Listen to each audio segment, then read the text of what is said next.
नमस्कार मित्रांनो, मी प्रदीप तारमाले आज पुन्हा एकदा आपण सर्वांचे सहर्ष स्वागत करतोय।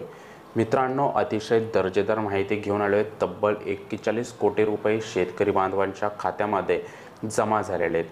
तर मग कोणते ते शेतकरी बांधव आहेत आणि कशा प्रकारे ते पैसे इकडे जमा झालेले आहेत आपण पॉइंट टू पॉइंट अपडेट समजून घेणार आहोत।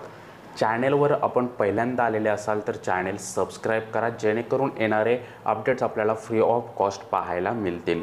आणि त्याचबरोबर चॅनलची मेंबरशिप अद्याप घेतलेली नसेल तर मेंबरशिप घ्या, जेणेकरून आपल्याला चॅनलच्या प्रीमियम सबस्क्रिप्शनचा लाभ या ठिकाणी घेता येईल।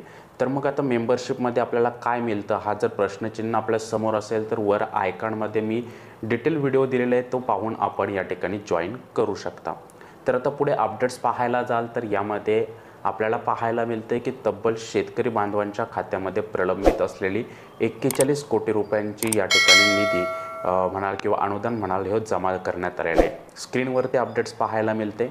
येथे आपण पाहाल छत्रपती शिवाजी महाराज कृषी योजनेअंतर्गत मागेल त्याला शेततळे यासाठी राज्यातील 23,524 शेततळ्यांना आपण पाहाल तर तालुका स्तरावर तालुका कृषी अधिकारी यांनी पूर्वसंमती दिली होती आणि यामधील 6,072 शेततळे पूर्ण करण्यात आले आहेत आणि यासाठी 41 कोटी 60 लाख एवढे अनुदान लाभार्थी वर्गांच्या बँक खात्यामध्ये जमा करण्यात आलेले। तर अशा प्रकारचे महत्त्वाचे अपडेट्स होतं, पॉइंट टू पॉइंट या ठिकाणी इकडे या व्हिडिओमार्फत कव्हर करण्याचा प्रयत्न केला। आपले काही डाऊट असतील तर कमेंट सेक्शनपर्यंत विचारू शकता, जेणेकरून आपली जी काही सपोर्ट टीम आहे ते आपल्याला त्यामार्गे इकडे हेल्प करेल। तर हा व्हिडिओ कसा वाटला कमेंट सेक्शनमध्ये आपले फीडबॅक पोचवालच, त्याचबरोबर इतर जे उर्वरित बांधव वर्ग आहेत त्यांना हा व्हिडिओ पोचवा, जेणेकरून त्यांच्या कन्सेप्ट क्लिअर होतील। भेटणार आहोत पुढे। जय हिंद, धन्यवाद।